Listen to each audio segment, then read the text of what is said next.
아까 광고 시간에 다 말씀드린 것 같아서 한 가지만 더 말씀드리면, 제초총 행사 12월 첫째 주, 둘째 주, 2주간 계속해서 우리 광고물은 계속 부착할 거고요.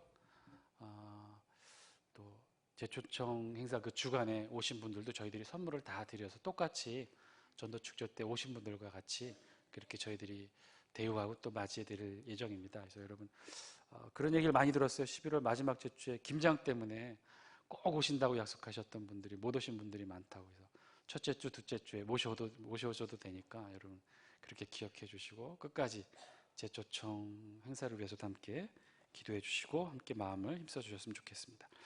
할례와 복수라는 제목으로 하나님 말씀 전하겠습니다. 요즘 제가 임직식도 그렇고요. 이렇게 권면 또 축사 말씀하는 자리가 몇 번 있었어요. 그래서 진안제일교회도 그렇고 개북교회도 그렇고 가서 무슨 말씀을 전할까 그러다가 준비를 하다가 이렇게 자료를 찾아보니 한 기독신문에 오래된 은퇴하신 목사님이 자신의 이제 옛날 일들, 기억들을 더듬어서 이렇게 기록한 기사가 있었더라고요. 거기에 보니까 그 목사님도 임직 예식에 초대받아서 이제 권면의 말씀을 하시게 됐다고 합니다. 그래서 이제 단상에 올라가서 임직자들이 앉아 있었고 또 권면의 말씀을 하시는데 이렇게 말씀하셨다는 거예요. 임직자들에게 물어보겠습니다.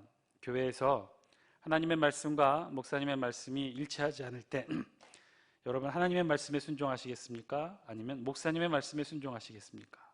자, 손을 들어보세요. 하나님 말씀에 순종하겠다. 그랬더니만 다 든 거예요. 목사님 말씀에 순종하겠다. 그랬더니 아무도 손을 안 들었어요.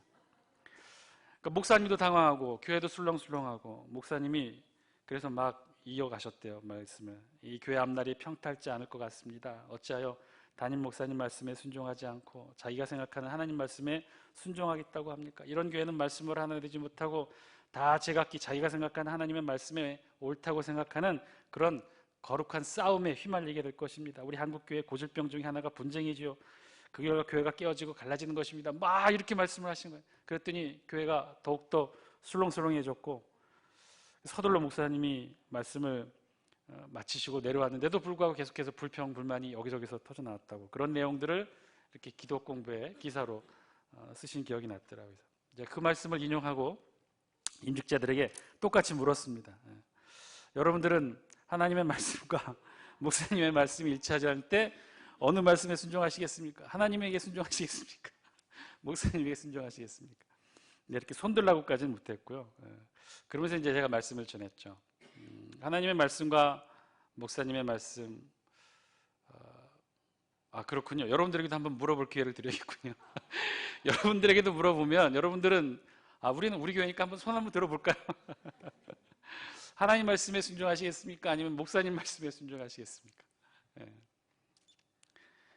사실은 이 질문 자체가 함정이 있죠. 이 질문 자체에 어떤 전제가 있냐면 하나님의 말씀을 전하는 것과 하나님의 말씀에 순종하는 것과 목사님의 말씀에 순종하는 것, 이 둘의 양립의 의미는 하나는 하나님의 말씀이고 하나는 인간의 음성이라는 전제죠. 그러니까 이건 처음부터 같은 출발선상에서 논의되어야 될 내용은 아니라는 거예요. 이 질문에 담겨있는 기본적인 사고의 전제는 하나님의 말씀과 목사님의 말씀이 다르다는 전제에서 시작합니다. 그러면 당연히 이것은 같이 양립해 놓고 물어보거나 같이 판단을 할 수 없는 기준이죠. 하나님의 말씀과 목사님의 말씀이 다르다고 하는 더욱더 중요한 질문의 근거는 하나님의 말씀과 목사님의 말씀이 다르다고 하는 근거가 무엇인가라는 거예요. 누가 그런 말을 할 수 있느냐는 것이죠. 누군가는 얘기했겠죠. 저 목사님 말씀은 하나님의 말씀과 같지 않아. 성경에 위배돼. 신학적 진리에서 벗어나. 저 목사님의 말씀은 옳지 않아. 순종하면 되지 않아. 누군가 판단하고 이야기한 사람이 있었겠죠. 비교해서. 그럼 그 사람이 누구냐는 거예요.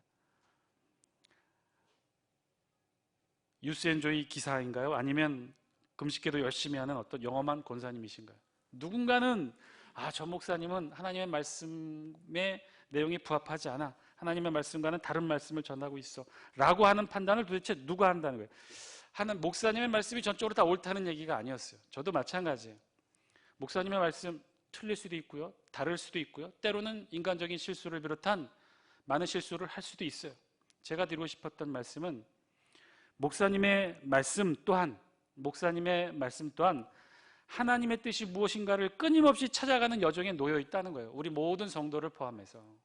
그런데 교회 안에 목사님을 비롯한 모든 사람들이 그렇게 하나님 뜻이 무엇인가를 열심히 찾아가는데, 그런데 누군가 이야기하죠. 저 목사님의 뜻, 저 목사님의 말씀, 저 목사님의 설교는 하나님의 뜻과 맞지 않아.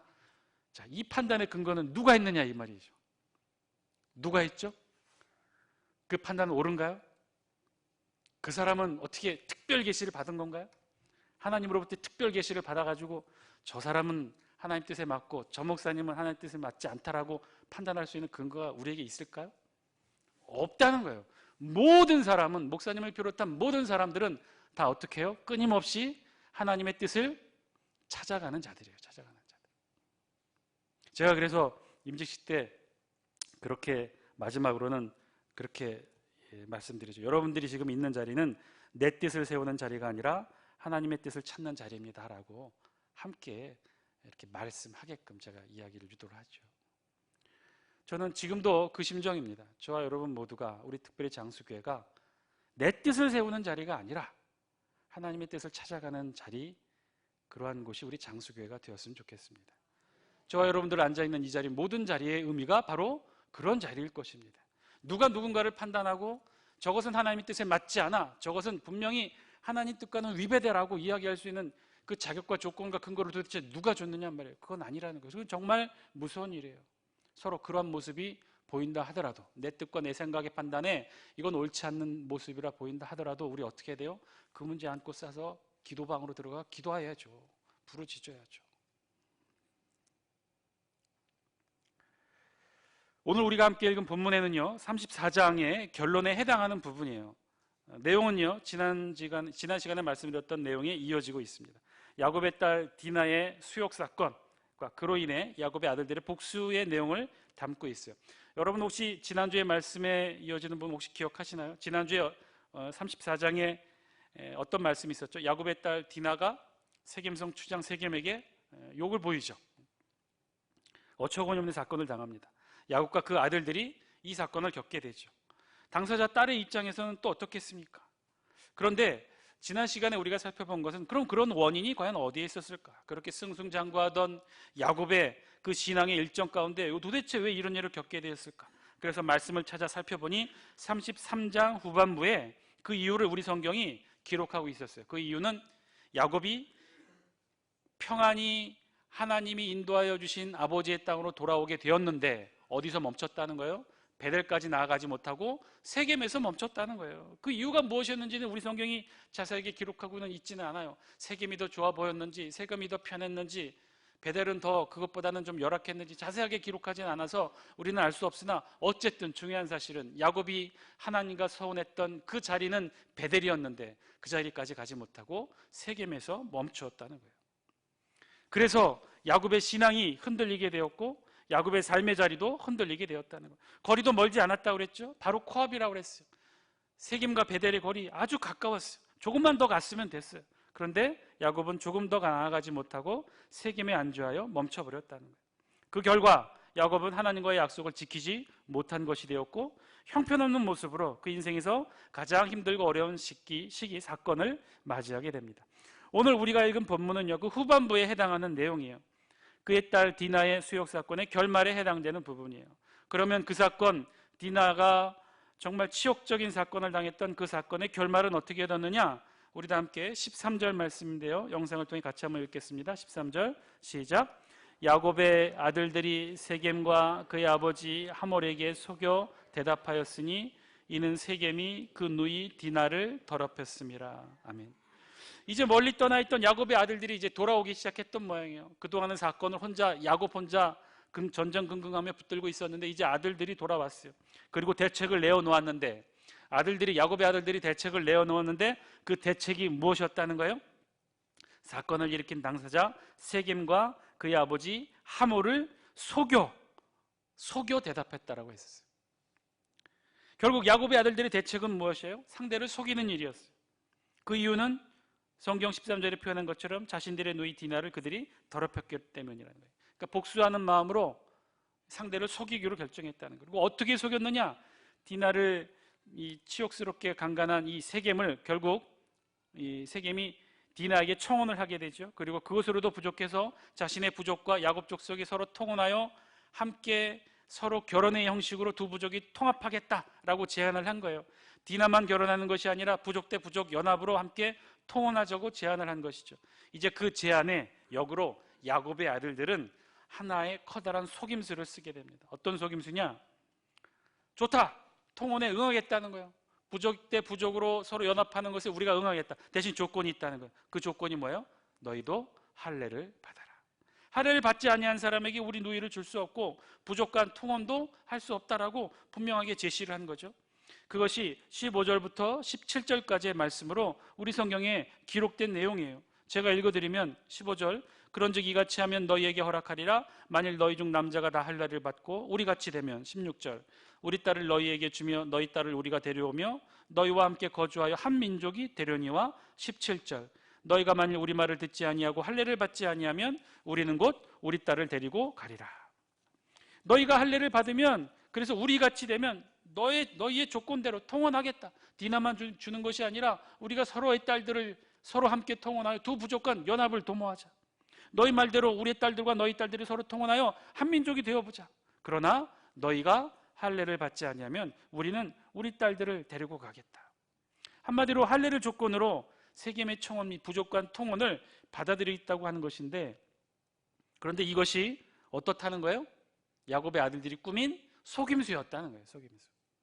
야곱의 아들들이 세겜과 그의 아비 하몰을 속이는 내용이었다는 거예요. 할례를 빌미로 이렇게 지금 세겜과 그의 아비 하몰과 더 나아가 세겜성의 모든 사람들을 야곱의 아들들이 속이고 있는 것이죠. 그런데 17절 말씀 마지막 부분에서 사실 우리는 좀 석연치 않지만 재미있는 부분도 발견하게 돼요. 그 부분이 무엇이냐? 우리 17절 후반부 영상 준비됐나요? 17절 후반부 다 읽어보겠습니다. 같이 한번 읽습니다. 시작. 너희가 만일 우리 말을 듣지 아니하고 할례를 받지 아니하면 우리는 곧 우리 딸을 데리고 가리라. 아멘. 지금 뭐라고 그랬어요? 우리는 곧 우리 딸을 데리고 가리라. 이게 무슨 말일까요? 지금 협박이라도 하듯이 야곱의 아들들이 속이고 있는데, 그래서 너희가 할례를 받지 못한다고 하면 모든 것 다 없던 이야기로 하고 우리 딸을 데리고 가겠다고 그랬어요. 그런데 여러분들이 17절 후반부를 자세히 보셔야 되는 게 우리의 딸들을 데려가겠다는 거예요? 우리 딸을 데리고 가겠다는 거예요? 딸들입니까? 딸입니까? 단수예요? 복수예요? 단수예요. 이 딸은 그럼 누구를 가리키나요? 누구를 가리키죠? 디나를 가리킨다는 거예요. 디나. 만약 야곱의 모든 부족의 딸들을 가리키는 것이라면 복수 딸들이라고 했겠죠. 우리의 딸들을 데려가겠노라. 또 지금 이 서로의 딸들을 가지고 대화를 하고 있었으니까 딸들과 함께 왔을지도 모르죠. 그러니까 이 협상하는 자리에 우리 딸들 데리고 다시 돌아가겠다 이렇게 말했을 수도, 그런 의미일 수도 있는데 그런 의미가 아니었다는 거예요. 정확하게 단수로 우리의 딸을 데리고 가겠다라고 지칭한 거예요. 여기서 딸은 디나를 가리킨다는 거죠. 야곱의 장막에 있는 모든 식솔들, 야곱의 아들들도 사실 결혼한 아들들도 있겠죠. 다 자식들이 있었을 거예요. 그 중엔 딸들도 있을 거예요. 그리고 야곱의 텐트, 장막 안에는 또 종들도 있을 것이고 이방인들도 함께 야곱과 거주하는 사람들도 있었을 것이에요. 이들의 자녀들의 딸들도 있을 것이겠죠. 이들의 딸들을 의미하는 것이 아니라 지금 17절에 이 딸은 누구냐? 디나를 가리킨다는 거예요. 그렇다면 이 본문 17절 말씀에 의하면 지금 야곱의 아들들이 세겜에게 거짓으로 속이고 있는 이 협상의 와중에 야곱의 딸 디나가 지금 어디에 있다는 얘기가 됩니까? 세겜성 안에 있었다는 거예요. 세겜성 안에. 어디에? 세겜성 안에? 추장 세겜의 텐트 안에 있었다는 거죠. 실제로 26절에 보면요, 우리 26절 영상을 통해 같이 한번 볼까요? 26절 같이 한번 읽겠습니다. 시작. 칼로 하몰과 그의 아들 세겜을 죽이고 디나를 세겜의 집에서 데려오고. 이 이야기는요, 26절은요, 지금 어떤 거냐면요, 세겜을 속이고 그의 부족 전체를 속여서 이들이 할례를 받은 후 제3일에 야곱의 아들들이 급습해요. 그리고 나서 세겜성을 사륙하죠. 텐트마다, 장막마다 다 찾아가서 세겜성에 할례 받은 남자, 거동이 불편한 남자를 다 죽여버려요. 그리고 제일 먼저 찾아간 성이 세겜성의 추장 세겜의 텐트에 찾아가서 세겜 이하 모든 남자들을 다 죽이고 누굴 데려왔다는 거예요? 그 텐트 안에 있는 딸 디나를 데려왔다는 거예요. 지금 이 상황, 이 협상의 와중에서도요, 디나는 지금 어디 있느냐? 세겜성 추장, 세겜의 텐트 안에 있었다는 거예요. 정확한 경유는 우리 성경에 기록하고 있지 않아서 자세히는 알 수 없으나 추정컨대 디나는 세겜에게 그 사건을 당하고 계속적으로 그의 텐트에 억류되어 있거나 아니면 그 사건 이후 다시 디나는 세겜성에 자발적으로 갔다는 얘기가 될 수밖에 없어요. 그럼 두 가지 이야기 중에 어떤 이야기가 맞을까? 사건의 정황으로 봐서 첫 번째가 아니라 두 번째가 맞다는 거예요. 만약에 첫 번째였다면 세겜이 디나를 계속해서 사건 이후에도 계속해서 자신의 텐트에 억류하고 있었다면 본 사건은요, 이제 강간의 문제가 아니라 이건 납치의 문제가 됐거든요. 오늘 성경에서는 그런 식으로 이야기를 하고 있지 않기 때문에 두 번째가 맞다는 거예요. 그럼 디나는 왜 그랬을까? 왜 다시 찾아갔을까? 결국 디나가 찾아간 건 자발적으로 세겜성에 세겜을 찾아간 것이고요, 세겜 추장과 함께 있었다는 것이고, 결국은요, 세겜 혼자 좋아했던 것은 아니었다는 것이겠죠. 어쩌면 이 일이 더욱더 야곱의 아들들의 마음을 분노케 했는지도 몰라요. 어쨌든 이 야곱의 아들들의 제안을 들은 세겜과 그 아비 하물은요, 이 제안을 일단 좋게 여깁니다. 그리고는 자신의 부족에게 돌아가 그들을 설득하게 이르죠. 그러면서도 세겜도 이 일을 자신들에게 유리한 일로 여기게 돼요. 우리가 할례를 받아서 저들의 딸들과 결혼해서 그래서 통혼해서 두 부족이 연합하여 한 부족으로 만드는 것이 이들에게도 이득이 된다는 일을 세겜성에 가서 세겜에 있는 모든 남자들에게 똑같이 설득해요. 뭐라고 설득하느냐? 23절 말씀이에요. 우리 영상을 통해 23절 말씀 같이 한번 읽겠습니다. 23절입니다. 23절 말씀. 23절 말씀 준비가 안 됐군요. 성경에 있는 말씀인데 제가 한번 읽겠습니다. 그러면 그들의 가축과 재산과 그들의 모든 짐승이 우리의 소유가 되지 않겠느냐? 다만 그들의 말대로 하자. 그러면 그들이 우리와 함께 거주하리라. 우리 본문으로 함께 읽지 않았던 본문이긴 한데요, 세겜성에 가서 세겜이 자신의 부족들, 남자들을 상대로 설득하는 이야기예요. 그럼 뭐라고 설득하느냐? 그들의 가축과, 야곱의 가축과 재산과 야곱의 모든 짐승이 우리의 소유가 되지 않겠느냐? 다만 그들의 말대로 하자. 할례를 받자. 그러면 그들이 우리와 함께 거주하리라. 세겜성에 가서 세겜의 남자들을 설득하는데 뭐라고 설득하느냐? 야곱 족속과 우리가 할례를 받아서 우리의 딸들과 그들의 딸들이 서로 통혼하여 두 부족이 한 부족이 되면 우리에게 커다란 경제적 이익이 있다는 거예요. 어떤 경제적이 있느냐? 그들의 가축과 그런 목축, 많은 양의 이런 재산들이 우리와 함께 거하게 되면 더 풍요로운 우리의 살림살이가 되지 않겠느냐? 여러분, 다 큰 성인이 할례를 받는 것, 이거 여간 어려운 일이 아니고요, 굉장한 고통이 따르는 일입니다. 물론 아무리 이렇게 말해도 이 중에 반은 이해를 못 하시겠죠. 진짜 힘들고 아프고 고통스러워요. 지금이야 뭐 의술도 발달하고 마취도 하고 또 감염되지 않도록 여러 가지 의학적 방법들을 사용하지만 이 시대는요, 날도 무딘 칼로 그대로 표표를 벗겨내는 일이었어요. 그래서 제일 아플 때가 언제냐? 3일쯤 되면 제일 고통스러웠대요. 제일 아프고. 왜냐하면 그때 염증대로 충분히 일어나서 굉장히 고통스럽고 그리고 움직이지 못할 때였다. 다 큰 성인이 할례를 받는다는 건 여간 어려운 일이 아니죠. 굉장히 고통스러운 일이에요. 그럼에도 불구하고 세겜성의 모든 이들이 이 추장의 말에 설득된 이유는 다만 다른 것이 아니라 경제적 이유였다는 거예요. 무엇이? 그들의 가축과 재산이, 그들의 짐승이 우리를 풍요롭게 할 것이다. 이 이야기는 무슨 얘기냐면요, 가나안성의 대부분은 그 주 경제활동이 농업이라고 그랬죠. 이들에게는 농업이에요. 주로 밀이었겠죠. 주식이 이 밀로 빵을 만들어서 먹는 것이었어요. 그러니 이들에게 단백질 보충은 굉장히 필요한 일이었겠죠. 그럼 밀을 많이 갖다 팔아서 항상 고기를 사오는 일들이 이들의 주요 무역 거래였어요. 그런데 지금 어떻다는 거예요? 그럴 필요 없이 지금 엄청난 숫자의 야곱의 가축대가 자신들이 통혼을 하면, 할례의 고통만 참으면 이런 경제적 이득이 생긴다는 이 세겜성 추장의 설득이 이들에게는 솔깃했겠죠.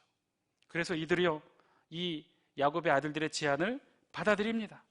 그리고 이 말대로 그들이 이 세겜의 말에 설득되어서 그들이 다 단체로 할례를 받게 돼요.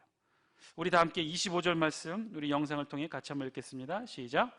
제3일에 아직 그들이 아파할 때에 야곱의 두 아들 디나의 오라버니 시므온과 레위가 각기 칼을 가지고 가서 몰래 그 성읍을 기습하여 그 모든 남자를 죽이고. 아멘. 우리 성경에 보니까 제3일에 급습을 했다고 그랬어요. 왜 3일이에요? 제가 아까 말씀드렸죠. 가장 고통스러운 시점이 그때예요. 그때 되면 세균이 침투해서 염증이 막 일어날 때예요. 가장 아파할 때. 그때 이 야곱의 아들들이 급습을 했다고 그래서, 그러고 나서 우리 성경에 보니까 그 사륙의 주도적 역할을 했던 사람 두 사람 이름이 나요. 누구라고 그랬죠? 시몬과 레위가 주동이 됐다고 그랬어요. 그러면 꼭 시몬과 레위만 이 사륙에 가담하여 복수를 했느냐? 그렇지는 않아요. 27절에 보니 뭐라고 그랬어요? 야곱의 여러 아들이 그 시체에 있는 성읍으로 가서 노력하였으니, 아마도 레위와 시몬이 주동이 된 이 사륙팀이 있었고, 이들이 먼저 몰래 세겜성에 들어가 텐트마다 찾아가서 다 남자들을 죽이는 사륙을 했고요. 뒤이어서 야곱의 아들들이 뒤쫓아와 그 다음에 약탈하는 일들을 했던 모양입니다. 야곱의 다른 아들도 이 복수국에 가담은 했으나 실제 사륙은 시몬과 레위가 주동이 되어 사륙했다는 거예요. 그럼 왜 유독 시몬과 레위만이 이 복수국의 사륙에 직접 칼을 들었을까? 사진 한 장 보여주실래요? 야곱의 계보를 보시면 야곱의 첫 번째 정실 부인이 레아였고 두 번째가 라헬이었는데, 이 레아의 첫 번째 정실의 아들들을 보면 누구라고 그랬어요? 첫 번째가 루벤, 시므온, 레위, 유다, 이사갈, 스불론, 그리고 누구였어요? 막내딸 디나. 디나. 자, 디나의 같은 어머니에 속한 오빠들이 누구예요? 루벤, 시므온, 레위, 유다, 이사갈, 스불론이었다는 거예요. 그 중에서 이 시몬과 레위가 주동이 되어서 이 사륙을 이끌었다는 것이죠. 다른 형제들도 물론 같은 형제지만 다 배다른 형제였다는 거예요. 시몬과 레위는요, 그래서 이 야곱의 첫 번째 레아의 소생이었고, 그런 레아의 자녀들 중에 디나가 막내딸이었던 거예요. 그래서 이 모든 사륙의 과정을 시몬과 레위가 주동해서 이끕니다. 그런데 이 모든 사륙의 과정, 사실은 정작 야곱은 전혀 몰랐던 모양이에요. 30절 말씀인데요, 우리 30절 말씀 같이 한번 읽겠습니다. 영상을 통해 시작. 야곱이 시므온과 레위에게 이르되 너희가 내게 화를 끼쳐 나로 하여금 이 땅의 주민 곧 가나안 족속과 브리스 족속에게 악취를 내게 하였도다.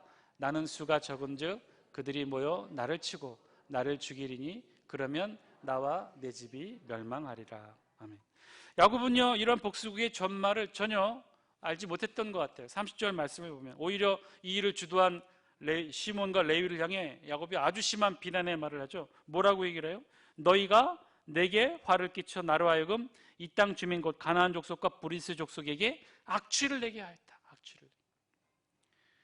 자세히 들어보면 이 아버지 야곱의 비난의 말이 조금 과해 보이기도 합니다. 가나안 족속과 브리스 족속에게 악취를 내게 하였다. 악취를 내게 했다. 시몬과 레위의 행위를 야곱은 이렇게 표현한 거예요. 잔혹한 범죄, 아주 나쁜 일의 뜻에 해당하는 그 단어를 이 악취를 내게 했다라고 이렇게 표현한 거죠. 원래 이 가나안의 민족들은요, 도덕적 사회적으로 아주 심각한 타락한 민족으로 대표적으로 알려졌어요. 그럼에도 불구하고 그들조차에게도 아주 악취가 나는 심한 범죄를 지금 너희들이 저질렀다라고 야곱이 아들들에게 지금 이렇게 비난하고 있다는 거예요. 어떻게 보면 좀 과한 표현이 아닐까 싶습니다. 이런 야곱의 표현에는요, 그의 아들들 시몬과 레위도 이 말들이 못마땅했던지 맞받아치는 말이 우리 보면 마지막 소절에 있는 말씀 31절 말씀이에요. 우리 31절 말씀 같이 한번 볼까요? 시작. 그들이 이르되 그가 우리 누이를 창녀같이 대우함이 옳으니까. 과하지 않고 당연하다고 주장하는 거죠. 이 정도 보복은 해줘야 마땅하다라고 생각했다는 거예요. 어찌 보면 자신들의 여동생이 받은 상처에 대한 정당한 복수라고 이들은 생각했는지도 몰라요. 그런데 야곱의 판단은 달랐죠. 그것이 악취나는 범죄라고 본 거예요. 자, 왜 그럴까요?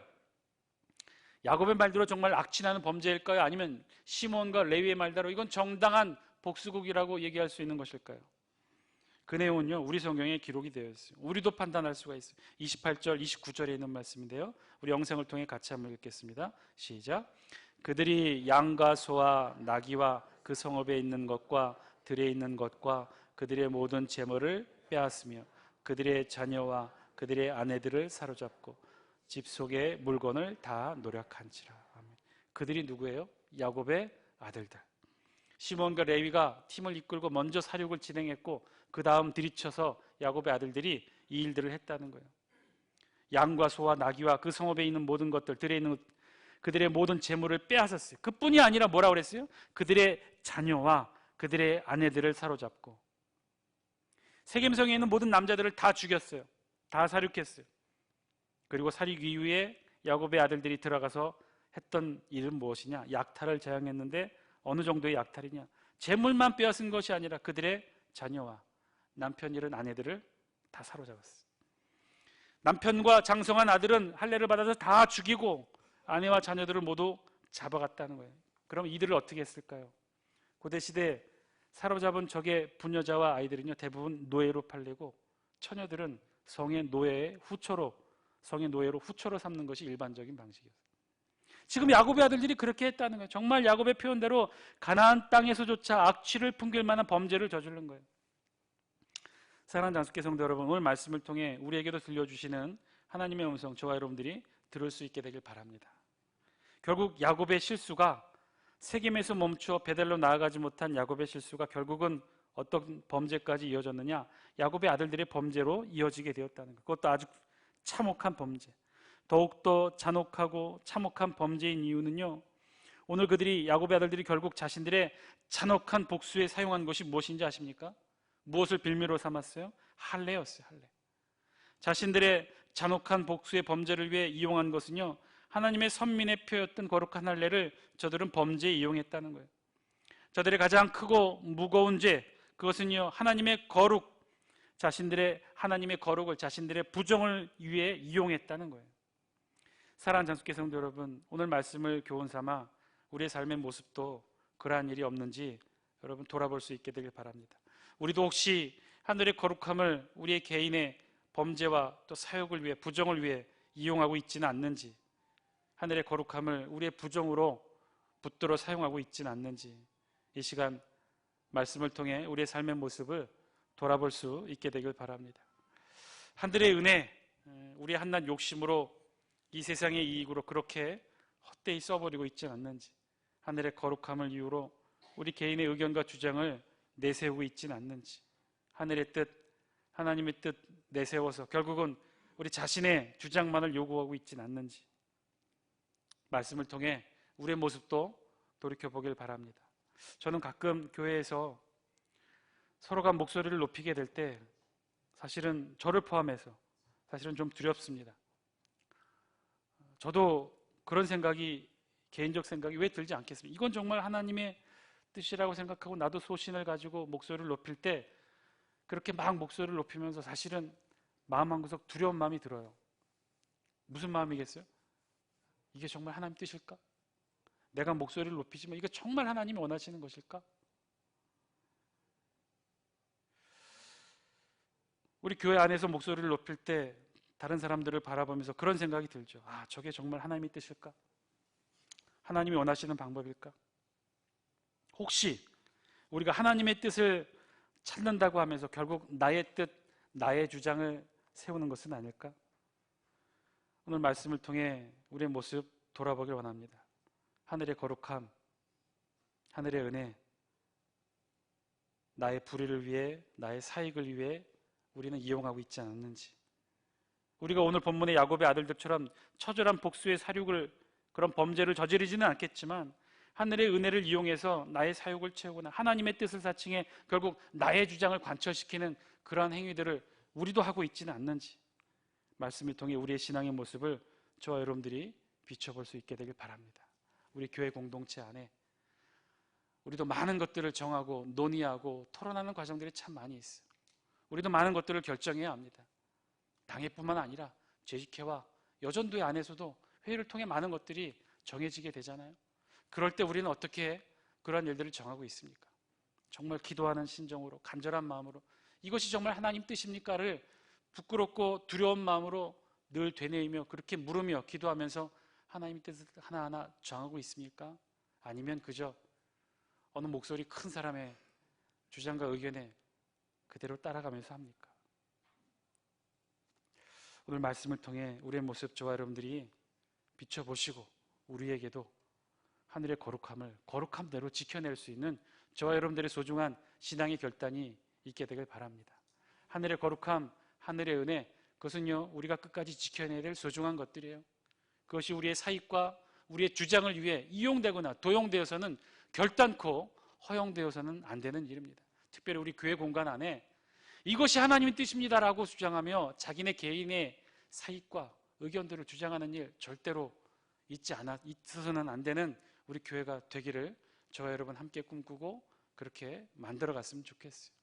교회는요 개인의 주장과 의견이 세워지는 곳이 아니라 끝까지 마지막까지 하나님의 뜻을 찾는 자리인 줄 믿습니다.